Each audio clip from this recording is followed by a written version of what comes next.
सुकुम्बासीका नाममा 30 वर्षमा 13 वटा आयोग गठन, वास्तविक तथ्याङ्क राख्न समेत असफल आयोग, दलका कार्यकर्ता भर्ती गर्ने थलो बन्दै। सरकार गठनका लागि बहुमत जुटाउन दलहरूको प्रयास तीव्र, राष्ट्रिय स्वतन्त्र पार्टी पनि एजेण्डाका आधारमा सरकारमा सहभागी हुन तयार। मुलुकको अर्थतन्त्रमा 14 महिनापछि बाहिरी क्षेत्रमा केही सुधारको संकेत, अर्थतन्त्रलाई ट्र्याकमा ल्याउन नयाँ सरकारका लागि चुनौती। युक्रेनबाट नियन्त्रणमा लिएका भूभाग नछोड्ने रूसी अडान, शान्ति वार्ताको प्रयास थप कठिन बन्दै। र विश्वकप फुटबलमा नेपालको सहभागितालाई लिएर सधैँ चासो, एसियाली स्तरमा पुग्ने आधार बनाउँदै अघि बढ्नुपर्ने फुटबल कर्मीको सुझाव। नमस्कार, कान्तिपुर डायरीका साथमा तुलसी र इन्द्रलक्ष्मी। समाचार अब विस्तारमा। केपी शर्मा ओली नेतृत्वको सरकारले 2076 चैत 9 मा भूमिहीन दलित र सुकुम्बासीलाई जग्गा बाँड्न भूमि सम्बन्धी समस्या समाधान आयोग गठन गर्यो। देवी गेवालीको अध्यक्षतामा गठित आयोगमा देशभर 243 एमाले नेता कार्यकर्ताले सचिव, सहसचिव र उपसचिवहरूको राजनीतिक नियुक्ति पाए। 2078 असारमा ओली सरकार ढलेर कांग्रेस सभापति शेरबहादुर देउवाको नेतृत्वमा 5 दलीय गठबन्धनको सरकार बन्यो। नयाँ सरकारले साउन 19 मा गेवाली नेतृत्वको आयोग खारेज गरी भदौ 25 मा कांग्रेस नेता केशव निरौलाको अध्यक्षतामा राष्ट्रिय भूमि आयोग गठन गर्यो। आयोगको उपाध्यक्षमा माओवादी नेता नहेन्द्र खड्का नियुक्त हुनुभयो। देउवा सरकारले पनि आयोग गठन गरेर उसै गरी कार्यकर्ता भर्ती गरेको छ। अहिलेसम्म आयोगमा थप 8 जना सदस्य र 77 जिल्ला समितिमा समेत गरी करिब 250 नेता कार्यकर्ताले नियुक्ति बुझेका छन्। गेवाली नेतृत्वको आयोगले 16 महिना काम गर्यो। त्यस क्रममा 22 करोड़ रूपैयाँ खर्च भयो। निरौला नेतृत्वको आयोग गठन भएको पनि 17 महिना बितिसकेको छ। सरकारी ढुकुटीको खर्च उसै गरी निरन्तर छ। अहिलेसम्म भूमिहीन दलित र सुकुम्बासीलाई जग्गा वितरण होइन, उनीहरूको लगत समेत संकलन भइसकेको छैन। पछिल्ला 3 दशक यता भूमिहीन दलित र सुकुम्बासीलाई जग्गा वितरण गर्ने नाउँमा गठित यो 13औं आयोग हो। 2048 सालपछि गठन भएका आयोगमा 2000 भन्दा धेरै नेता कार्यकर्ताले यसै गरी राजनीतिक नियुक्ति बुझेका छन्। अहिले आयोगको नेतृत्वमा रहेका निरौला 21औं अध्यक्ष हुन्। सरकारवालाहरू राजनीतिक दलले भूमिहीन दलित र सुकुम्बासीको मौलिक अधिकारमाथि खेलवाड़ गरेको आरोप लगाउँछन्। राष्ट्रिय भूमि अधिकार मंचकी अध्यक्ष सरस्वती सुब्बा सुकुम्बासीका समस्या सम्बोधन गर्ने नाउँमा खुलेका आयोग दलीय स्वार्थपूर्तिको माध्यम मात्रै बनेको बताउनुहुन्छ। सरकारले जग्गा बाँड्न गठन गरेका दर्जनौं आयोगले अर्बौं रूपैयाँ खर्च गरिसकेका छन्। तर अहिलेसम्म जग्गा पाउने त्यस्ता भूमिहीन दलित र सुकुम्बासी परिवारको संख्या कति छ भन्ने समेत यकिन छैन। ती आयोगले कति खर्च गरे, कति काम गरे, सरकारसँग त्यसको फेरिस्त समेत छैन। अधिकार सम्पन्न बागमती सभ्यता एकीकृत विकास समितिले सुकुम्बासी बस्ती हटाउन थालेपछि सुकुम्बासी समस्या फेरि बल्झिएको हो। समितिले कार्तिक 24 मा 10 दिनभित्र बस्ती तुरन्त खाली नगरे डोजर लगाएर भए पनि उठाउने सूचना जारी गरेको थियो। त्यही आधारमा सोमबार थापाथली क्षेत्रमा गएको काठमाडौँ महानगरको टोलीमाथि स्थानीय आक्रमणमा उत्रिएका हुन्। टोली फर्कियो, सुकुम्बासी आन्दोलनमा छन्। खास गरी थापाथली स्थित बागमती किनारका वास्तविक सुकुम्बासीलाई सार्न अपार्टमेन्ट समेत बनाइएको थियो। तर त्यो वर्षौं बित्दा पनि उद्देश्य अनुरूप प्रयोगमा भने आएको छैन। तत्कालीन प्रधानमन्त्री बाबुराम भट्टराईले 2068 सालमा अपार्टमेन्ट निर्माण परियोजनाको अवधारणा ल्याउनु भएको थियो। नागार्जुन नगरपालिकामा बनाइएको अपार्टमेन्टका 5 वटा भवन मध्ये 2 मात्र प्रयोगमा छन्। मन्त्री परिषदले निर्णय गरेर 2 वर्षदेखि मानव सेवा आश्रमले एउटा भवन भोगचलन गरिरहेको छ भने अर्को 2074 साल यता नागार्जुन 1 को वडा कार्यालय बनेर बसेको छ। अघिल्लो कार्यकालका जनप्रतिनिधिले संघीय मामिला तथा स्थानीय विकास मन्त्रालयबाट स्वीकृति लिएर कार्यालयका लागि प्रयोग गर्दै आएको वडाध्यक्ष रामेश्वर लामाले बताउनुभयो। सोही भवनमा प्रहरी चौकी र शहरी स्वास्थ्य सेवा सञ्चालनमा छ। उहाँका अनुसार तेस्रो भवनमा महिला तथा बालबालिका मन्त्रालयले अशक्त, असहाय र एकल महिलालाई राख्ने तयारी गरेको छ। यी 5 भवनमा 230 परिवार बसोबास गर्न मिल्ने गरी बनाइएको शहरी विकास तथा भवन निर्माण विभागले जनाएको छ। राज्य कोषबाट 10 करोड़ 96 लाख 20 हजार रूपियाँ खर्चेर इचंगु नारायणमा 8 रोपनी 6 आना जग्गा अधिग्रहण गरी 2069 भाद्रबाट भवन निर्माण शुरू भएको थियो। 2071 मा निर्माण सम्पन्न भएपछि शहरी विकास तथा भवन निर्माण विभागलाई हस्तान्तरण भयो। तर हालसम्म सुकुम्बासीलाई स्थानान्तरण गरिएको छैन। शहरी विकास तथा भवन निर्माण विभागका उपमहानिर्देशक पक्रिन तुलाधरले सुकुम्बासी पहिचान भएकाले विवरण प्राप्त नभएकोले सार्न नसकिएको बताउनुभयो। महानगरको डोजर बस्तीमा छाप्रा भत्काउन पसेपछि थापाथलीको सुकुम्बासी टोलका बासिन्दा सोमबारदेखि नै आन्दोलित छन्। त्यहाँका 136 छाप्रोमा डोजर चलाउने महानगरको तयारी थियो, तर काठमाडौँ उपत्यकामा मात्रै खोला किनारमा 3500 छाप्रा छन् जो नदी सौन्दर्यकरणका क्रममा भत्काउनु पर्ने सूचीमा परेका छन्। अधिकार सम्पन्न बागमती सभ्यता एकीकृत विकास समितिले काठमाडौँ उपत्यकाका नदी करिडोरमा सड़क पार्क र ढल व्यवस्थित गर्ने काम गर्दै आएको छ। त्यस क्रममा कतिपय ठाउँमा सुकुम्बासी बस्तीका कारण काम अवरूद्ध रहेको समितिका सदस्य वीरेन्द्र थपलिया बताउनुहुन्छ।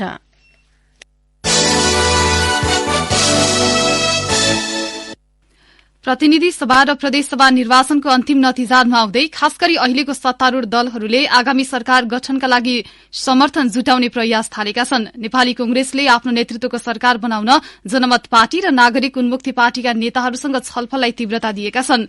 यति बेला नयाँ सरकारमा राष्ट्रिय स्वतन्त्र पार्टीको सहभागितालाई लिएर सबैभन्दा बढ़ी चासो देखिएको छ। सो पार्टीका प्रवक्ताले भने एजेण्डाका आधारमा सरकारमा जान सकिने बताएका छन्। एक रिपोर्ट।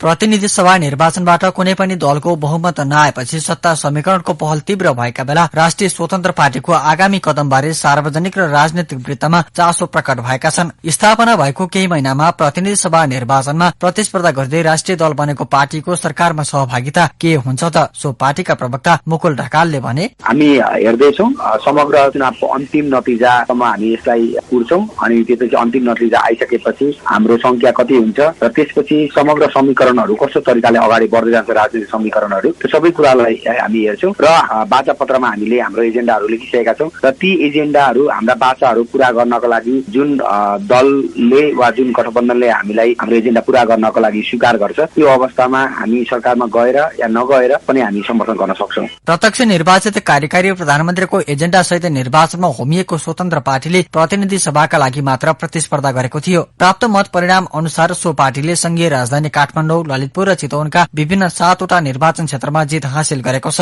स्वतन्त्र पार्टीले शहरी क्षेत्रमा बढ़ी मत ल्याएको प्रत्यक्ष र समानुपातिक दुवै तर्फको मत परिणामले देखाएका छन्। ग्रामीण र दुर्गम भेगमा सोचे जति मत ल्याउन नसकेको स्वीकार्दै सो पार्टीका प्रवक्ता ढकालले रेडियो कान्तिपुरसँग भने, जब हामीले पार्टी स्थापना गरेका थियौं त्यति बेला हामीलाई लागेको थियो कि नेपालका विज्ञहरूदेखि लिएर विभिन्न व्यवसाय प्लेटफर्महरूमा आफूलाई उत्कृष्ट साबित गरिसकेका व्यक्तिहरू पनि समाजमा प्रतिष्ठित व्यक्तिहरू पनि हामीसँग जोडिने हुन्छ र त्यसरी जोडिँदाखेरि हामी यो भन्दा पनि राम्रो सिट ल्याउँछौं भन्ने हाम्रो आशा थियो। तर उहाँहरूलाई हामीले कन्भिन्स गर्न सकेनौं, उहाँहरूलाई हामीले मनाउन सकेनौं र मनाउन नसकेपछि हाम्रो टिम अलिकति थोरै हुँदाखेरि नतिजा अलिकति नआउला कि भन्ने पनि डर पनि थियो। तर हामीले अपेक्षा गरे अनुसार नै नतिजा आएको। समग्र रूपमा हामीले हेर्दाखेरि चाहिँ ग्रामीण क्षेत्रमा अलिकति संगठनको आवश्यकता महसुस गरेका छौं र ग्रामीण क्षेत्रमा संगठन विस्तार गरेर हाम्रा कुराहरूलाई हामीले जनजनसम्म पुर्याउन सक्यौं भने हाम्रो आगामी नतिजा अझ राम्रो हुन्छ। पुराना पार्टीहरूले गाउँलाई गाउँ नै राखेर विकास नगरेर किन त्यसो गरे भन्ने कुराको यो चुनावले एउटा जवाफ पनि दियो जस्तो लाग्छ। त्यही भएर अब हामीले गाउँलाई पनि विकास गर्नुपर्छ, त्यहाँको चेतना स्तर पनि बढाउनु पर्छ अनि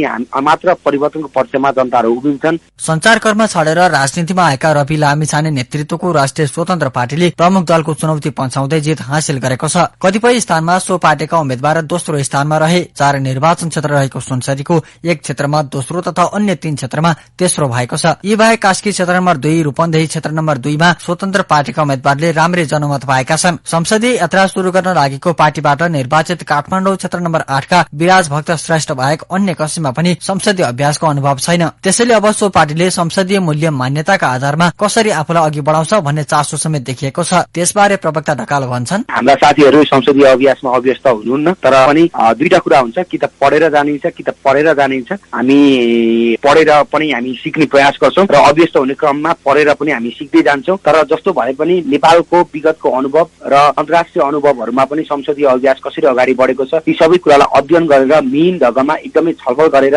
विज्ञहरूको सुझाव लिएर हामी त्यही अनुसार अगाडि बढ्छौं। हामी सकिन्छौं भन्ने कुरा हामीलाई एकदमै राम्ररी थाहा छ र विवेकशील नयाँ शक्ति, लोकदल लगायत ती दलहरूले गरेका गल्तीहरूबाट हामीले पाठ सिकेका छौं। अबको दिनमा पनि उहाँहरूले गरेका गल्तीहरू हामी दोहोर्याउनौं। हामीले उहाँहरूको गल्तीहरूबाट धेरै कुरा सिकेका छौं र ती गल्तीहरू नदोहोर्याइकन नयाँ तरिकाले जनताको पक्षमा हामी उभिन्छौँ। स्वतन्त्र पार्टी राष्ट्रिय राजनीतिमा उदाएसँगै सार्वजनिक वृत्तहरूमा तत्काल यो पार्टी सरकारमा जान नहुने मत समेत प्रकट भएका छन्। तर कतिपयले जनमतका आधारमा सरकारमा सहभागी भएर काम गर्नुपर्ने सुझाव समेत दिएका छन्। रेडियो कान्तिपुरका लागि नवीन कोइराला।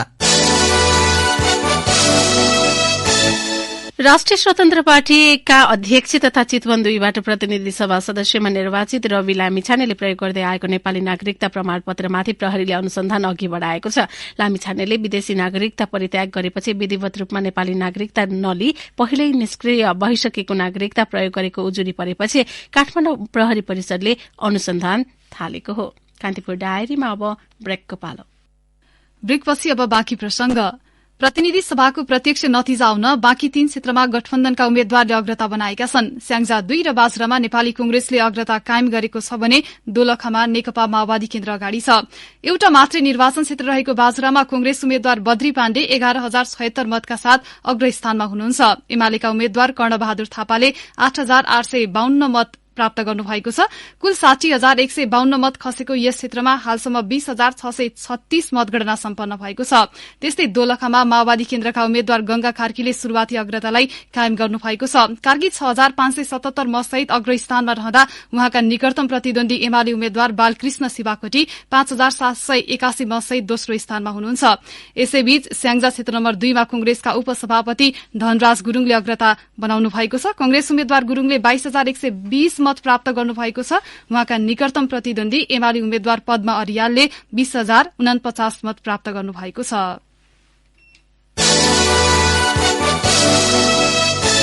कान्तिपुर डायरीमा अब कान्तिपुर सविस्तार।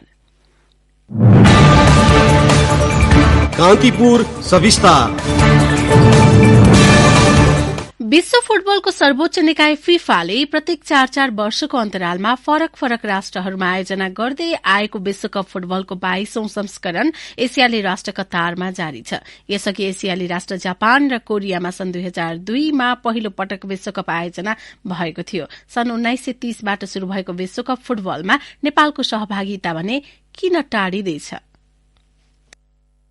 22औं संस्करणमा आइपुग्दा विश्वकप फुटबल मध्यपूर्वीय एसियामा पहिलो पटक आयोजना भएको छ। साथै एसियामा दोस्रो पटक आयोजना भएको हो भने यस मौसममा पहिलो पटक विश्वकप फुटबल आयोजना गर्ने कतार पहिलो अरब देश बनेको छ। विश्वकप फुटबल 2022 का लागि छनौट चरणका खेलहरू 3 वर्ष अघि नै शुरू भएका थिए। समूहगत खेलहरूमा विभिन्न देशबीच प्रतिस्पर्धा भयो र बढ़ी अंक आउने राष्ट्रहरू सहभागी हुने सूचीमा समावेश भए। उत्तर अमेरिका बाट 4 राष्ट्र, युरोपबाट सर्वाधिक 13 राष्ट्र, एसियाबाट 6 राष्ट्र, अफ्रिकाबाट 5 र दक्षिण अमेरिकाबाट 4 राष्ट्र गरी 32 राष्ट्र विश्वकपमा छनौट भए। यो पटक विश्वकपमा आयोजक कतारको प्रदर्शन सन्तोषजनक नभए पनि एसियाका अन्य राष्ट्रले उत्कृष्ट र अप्रत्याशित प्रदर्शन गरिरहेका छन्। साउदी अरबले 2 पटकको विश्वकप विजेता अर्जेन्टिनामाथि जित निकाल्दा अस्ट्रेलियाले फ्रान्स, ट्युनिसिया र स्पेनलाई पराजित गर्दै शीर्ष 16 भित्र हटाए। त्यस्तै दक्षिण कोरियाले उरुग्वेसँग गोलरहित बराबरी खेल्दा जापानले 4 पटकको उपाधि विजेता जर्मनी र 1 पटक उपाधि कब्जा गरेको स्पेनलाई स्तब्ध पार्यो। एसियाका अन्य राष्ट्रले विश्वकपमा प्रतिस्पर्धा गरिरहेको अवस्थामा नेपाल भने दक्षिण एसिया स्तरको प्रतियोगितामा सीमित हुँदै आएको छ। नेपाली खेलाड़ीहरूले भने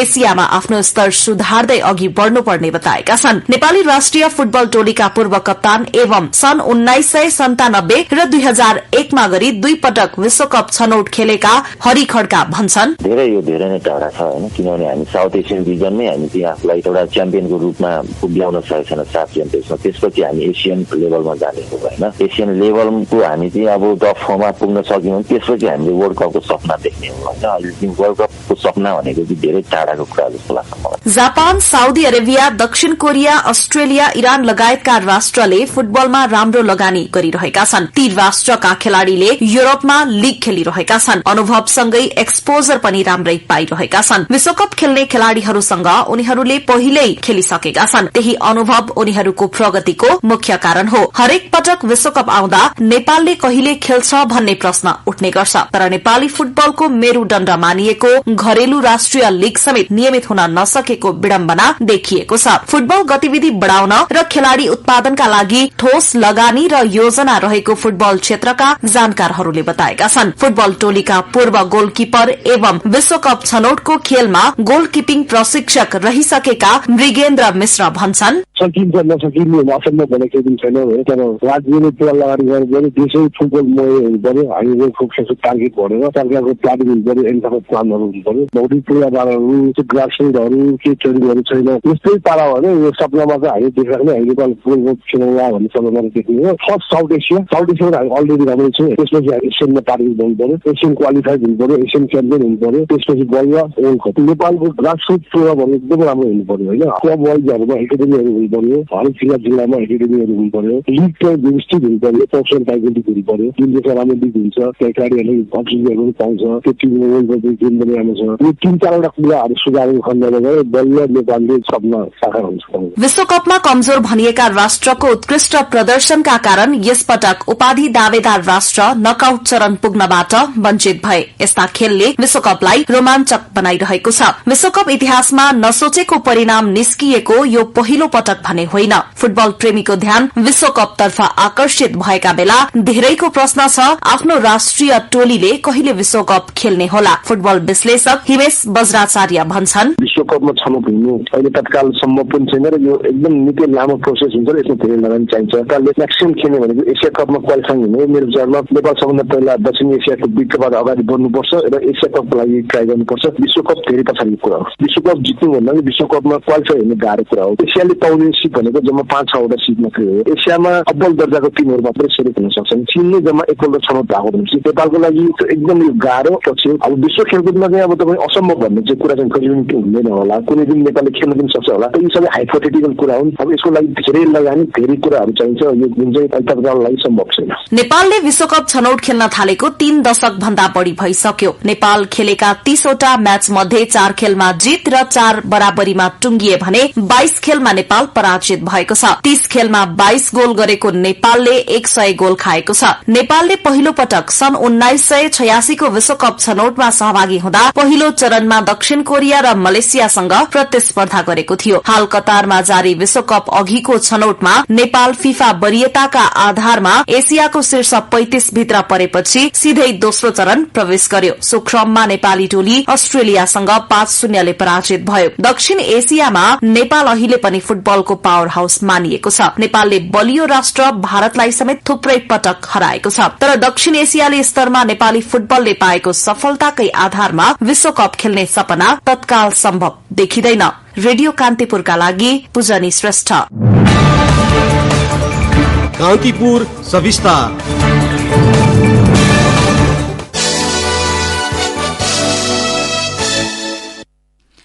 बागमती प्रदेश मुख्यमन्त्री कार्यालयले सवारी ट्रायलमा 70 अंक ल्याएर पास हुने प्रणाली कार्यान्वयनमा पुनः रोक लगाएको छ। मुख्यमन्त्री कार्यालयको पटक पटकको हस्तक्षेपका कारण सो प्रणाली लागू हुन सकेको छैन। बागमती प्रदेश श्रम रोजगार तथा यातायात मन्त्रालयले सवारी अनुमति पत्र सम्बन्धी नयाँ प्रणाली आइतबारदेखि लागू गर्ने तयारी पूरा भइसकेका बेला मुख्यमन्त्री कार्यालयले हिजो पत्र पठाएर यसलाई तत्काल लागू नगर्न भनेको छ। प्रदेश यातायात मन्त्रालयले अंक प्रणाली लागू गर्न निर्देशन जारी गरे लगत्तै मुख्यमन्त्री राजेन्द्र पाण्डेले राजधानीमा लाइसेन्सको परीक्षा सञ्चालन गर्ने 4 वटा यातायात कार्यालय प्रमुखलाई जावलाखेल स्थित सुशासन कार्यालयमा बोलाएर हिजो अंक प्रणाली लागू नगर्न भन्नुभएको हो। मन्त्रालयले भने 7 बुधे निर्देशन सहितको पत्र पठाएर यातायात कार्यालयलाई अंक प्रणाली मिलाउन भनेको भोलिपल्ट मुख्यमन्त्री कार्यालयले रोक्ने निर्देशन दिएको हो।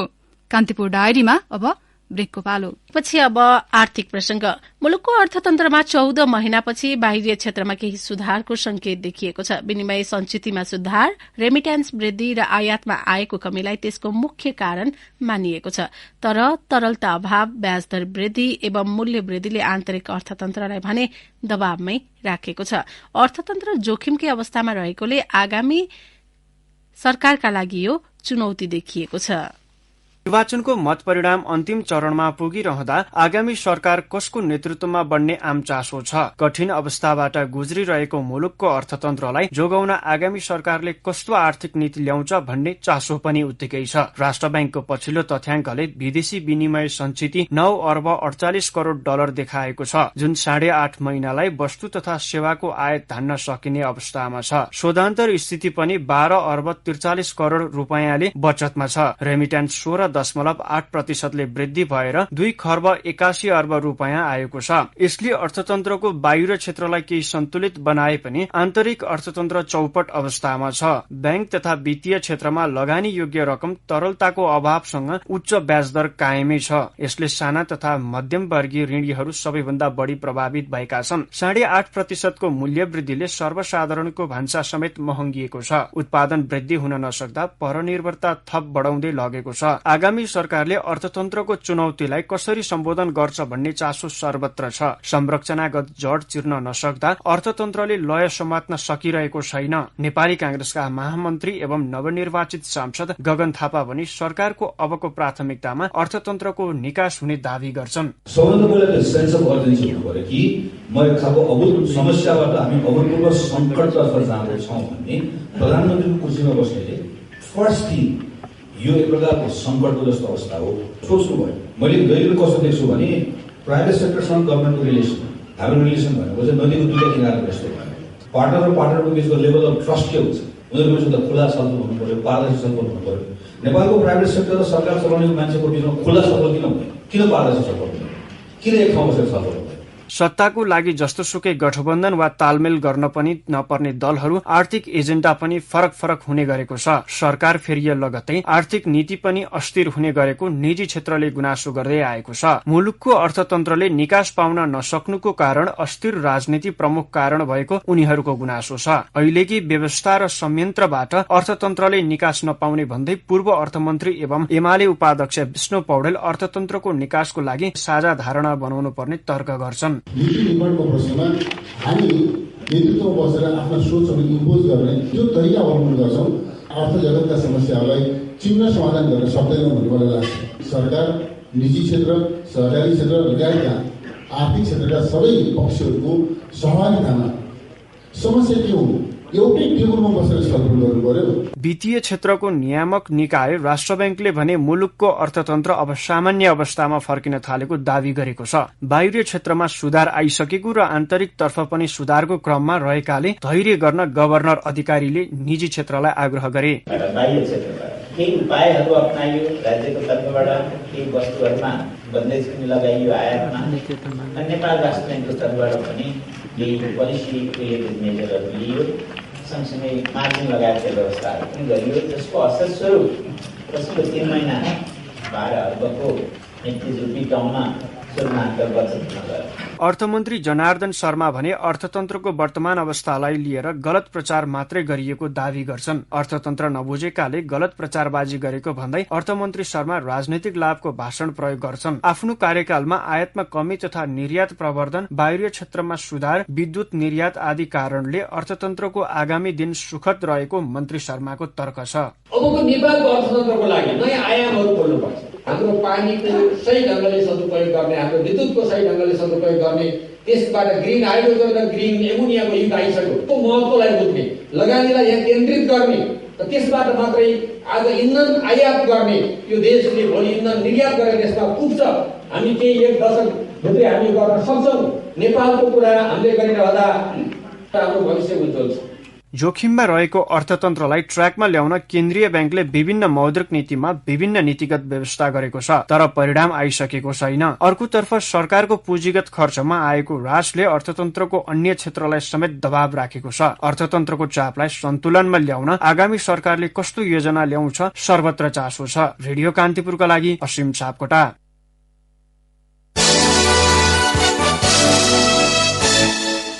अब अन्तर्राष्ट्रिय प्रसंग। युक्रेनबाट नियन्त्रणमा लिएका भूभाग नछोड्ने रूसी अडानपछि रूस युक्रेन बीच जारी द्वन्द्व अन्त्यका लागि भइरहेको शान्ति वार्ताको प्रयास थप कठिन बन्दै गएको छ।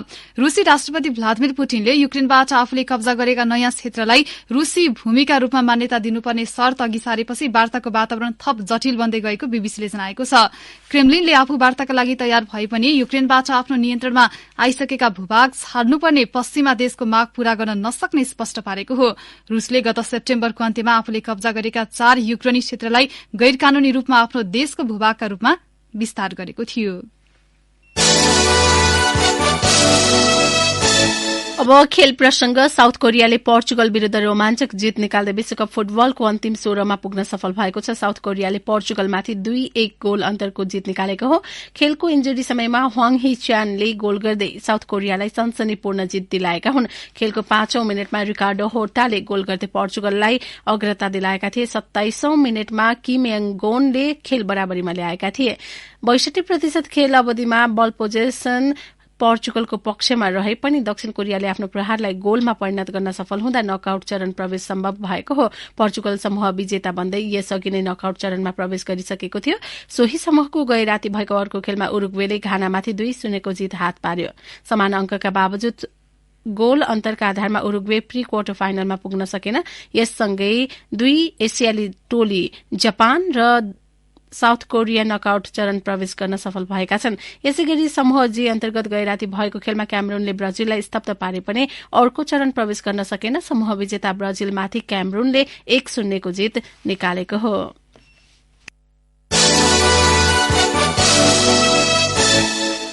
अन्त्यमा अब मौसम सम्बन्धी जानकारी। मुलुकका पहाड़ी भूभागमा आंशिक बदली रही अन्य स्थानमा मौसम सामान्यतया सफा रहने जल तथा मौसम विज्ञान विभागले जनाएको छ।